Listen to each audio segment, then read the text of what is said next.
улады пачалі распродаж мастацкай калекцыі Віктара Бабарыкі. На аукцыён выставілі 19 карцін з прыватнай калекцыі былога кіраўніка Белгаспромбанку і цяперашняга палітвязня. Агульная стартавая сума ўсіх лотаў складае 344 тысячы рублёў. Таргі прызначаныя на 8 кастрычніка. Самыя танныя лоты 5 гравюр канца 19 стагоддзя з брытанскага выдання Old and New London. Кожная ацэненая ў 165 рублёў. Самы дарагі лот – карціна «Арлікін» французска-польскага мастака Еўгена Зака. Яе стартавая цана амаль 100 тысяч. Іншы твор гэтага ж аўтара – букет кветак, ацэнены ў 66 тысяч рублёў.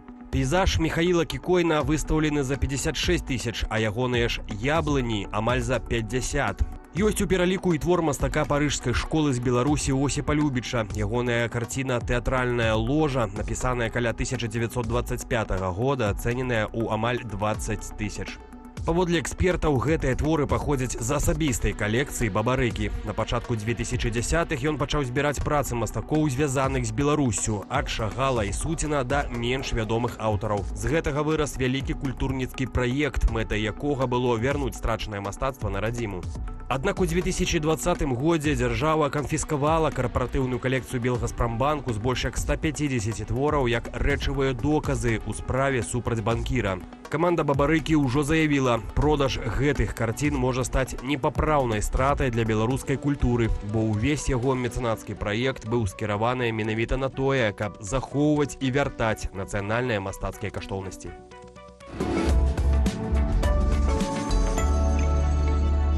Як каманда Віктара Бабарыкі сустрэла навіны аб продажы ягонай калекцыі? Ці можна неяк выратаваць карціны? Што вядома пра сённяшні стан Віктара Дмітровича і Машы Калеснікавай? Спытаем у прэс-сакратаря каманды Віктара Бабарыкі, медыа-менеджера Глеба Германчука. Вітаем. Глеб, вітаем. Доброе утро. Калі, як вы дазналіся аб тым, што калекцыю карцінаў Віктара Бабарыкі выставілі на аукцыён? Ну, к сожалению, все новости, которые приходят сейчас, как уже 2 года подряд, мы узнаем тоже из средств массовой информации. И многие из ваших коллег и наших коллег, естественно, об этом написали, кто уже увидел это. Это были провладные сродки, так? Нет, это было не провладные сродки. Первая статья появилась на «Зеркало», где непосредственно наши коллеги увидели на непосредственно вот электронном аукционе картины из личной коллекции Виктора Дмитриевича.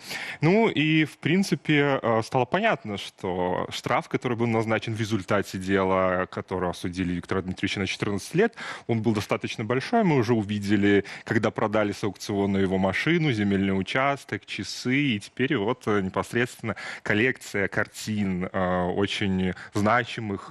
Все мы знаем арт Беларуси. И вот непосредственно коллекция Виктора Дмитриевича, которая, конечно же, тоже собиралась им лично как художники парижской школы, его любимые, все те, которые мы знаем благодаря арт Беларуси. Ну и вот продолжение. Мы их видим на аукционе.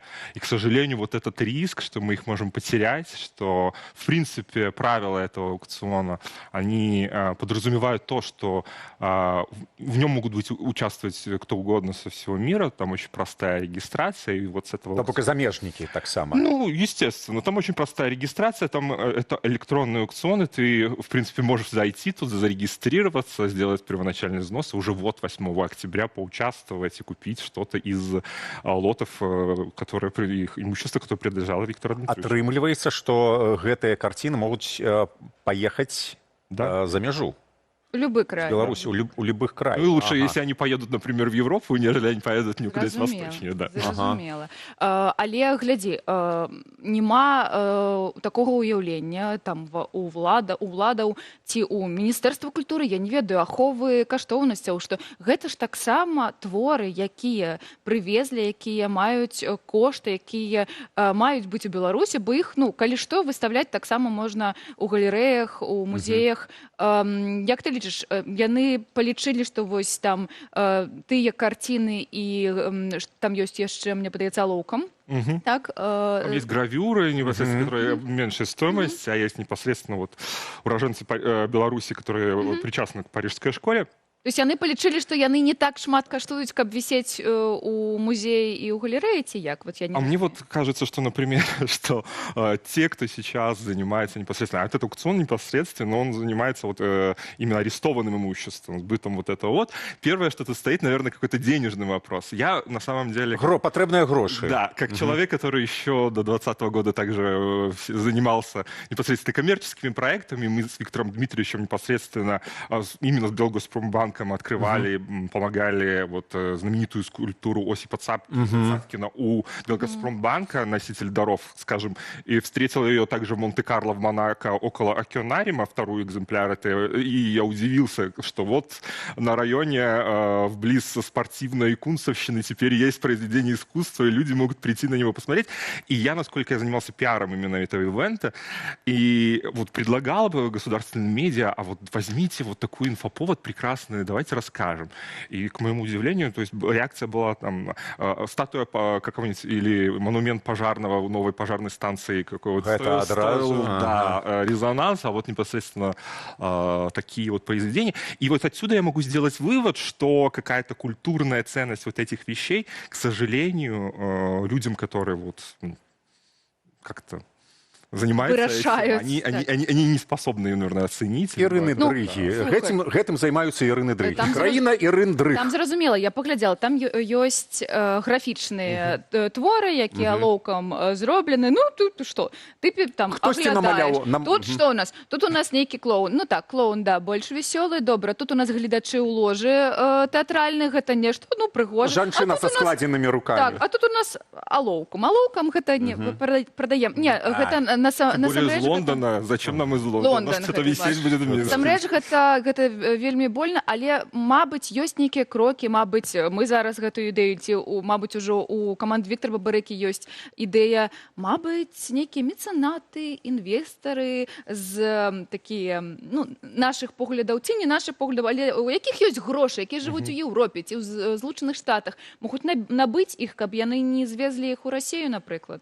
Это прекрасная идея. На самом деле у нас не было какой-то такой мысли, что мы можем делать. Но, однако, наверное, я призываю тех, кто близок и знает Виктора Дмитриевича. Вот, например, много инициатив, которые сейчас занимаются поиском белорусского следа в виде книг и чего-то еще. Также Мальдис и многие-многие инициативы, которые хотя бы могут организовать и помочь, как это можно сделать. Потому что, ну, я бы, например, хотел себе, например, гравюру Виктора Дмитриевича, вот и издание Старого Лондона 19 века. Это прекрасно, мне кажется, иметь какой-то в коллекции. Я призываю всех... Там есть творы такие досяжные по грошах 600 гравюры рублёў непосредственно, белорусских. которые, которые можно организовать. Помимо этого, я думаю, что еще у нас есть краудфандинг, можно быть как-то коллективно организовать кампанию, которая бы могла... Музей ёсць, які мог бы гэта ўсё размесціць. Глядзіце. А гэта ж онлайн-аукцыён будзе. Да. И регистрация будет непосредственно. Ты заходишь на сайт, и недвижимое имущество, согласно правилам этого аукциона, может продаваться только онлайн. И там вот к 8 октября есть месяц, наверное, придумать какую-то кампанию и привлечь А дополнительно. про дастаўку, як яны, вось я не паглядзела, яны Ну, чаму не? Так, зразумела. Ну, трэба прыехаць і забраць. Не, у губопіку. У губазіку забраць адразу. Не, ну, дасылаюць, зразумела. Апдейт пра Віктара Дмітрыча. Што вядома пра ягоны стан зараз? Што ён робіць? Я нагадаю, што шмат часу ён быў у рэжыме інкамунікада, калі у нас няма звестак, у СМІ няма звестак, у родных няма звестак, і таксама ніякай інфармацыі не даходзіць да яго. Якія ўмовы ўтрымання зараз у яго? Ну, все то же, что вы знаете, я думаю, телезрители тоже знают, что если что-то появляется о Викторе Дмитриевиче, это действительно резонансная очень новость, потому что Виктор Дмитриевич до сих пор остается одним из самых популярных политических деятелей, видных культурных деятелей и вообще известная личность. Последнее вот то, что нам известно, это по вот обращению его после того, как появилось в канале Протасевича о том, что о его состоянии непосредственно. Он выглядел, наверное, похудевший, как и все, к сожалению, политзаключенные, однако его вот эта интеллигентная манера, его дружелюбность, его привет, его внучки, его дочки нам подсказали, что с ним все в порядке. А все мы помним ужасную историю 23 года апреля, когда мы потеряли с ним связь и пришли данные с хирургического отделения там той областной больнице, где он находился, с подозрением на очень страшный диагноз. Поэтому мы были рады видеть, и вот это та информация пока до сих пор остается. Ровно как и Марии Колесниковой, кстати, которая вот сегодня... Так, Якія што з ёй? ёсць пра яе нейкія яшчэ звесткі, акрамя... Ну, нагадаем таксама, што быў адзін гэты здымак пасля рэжыму інкамунікада, калі яна з бацькам так сустракалася. И на этом... Да. И до сих пор нам известно, что никаких прошений они не подписывали, и они до сих пор остаются вот в этой ситуации.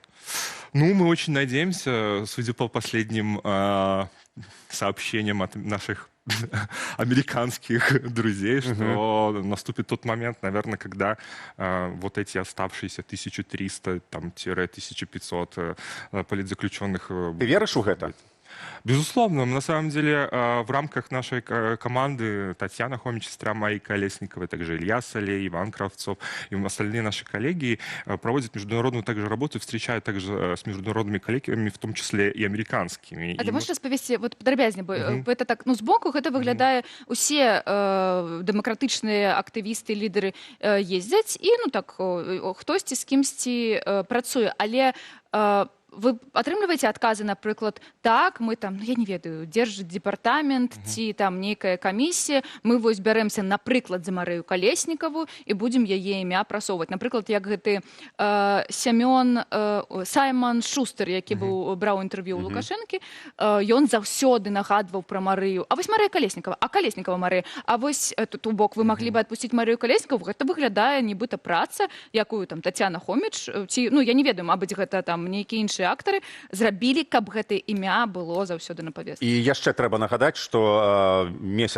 прыкладна месяц таму амерыканскі прэзідэнт Дональд Трамп заявіў, што ён дамовіўся з Александром Лукашэнкам аб тым, што 1300 палітзняволеных... Он учора зрабіў апдэйт. 1400. Уже 1500. Мне падабаецца, што расце гэтая колькасць, але, ну, хацелось бы, каб гэта ён ляпнуў, ці насамрэч? Распавядзі, як ідзе гэта? Я не думаю, согласно вот этому тексту, который действительно ты вспомнила вчера, то есть Трамп, к сожалению, называет Лукашенко президентом, однако он называет всех остальных политических заключенных все-таки заложниками. Он и не обобщает какие-то имена, конкретно он говорит целыми числами, и поэтому мы верим, что там не будет каких-то исключений. Я понимаю, что для действующей власти Мария Колесникова это такой большой пример, и, в принципе, можно назвать как кость в горле таким не очень корректным названием, но, в принципе, то, что говорят американцы, то, что говорит Трамп в нынешней ситуации, он говорит про конкретное число политзаключенных в 1500.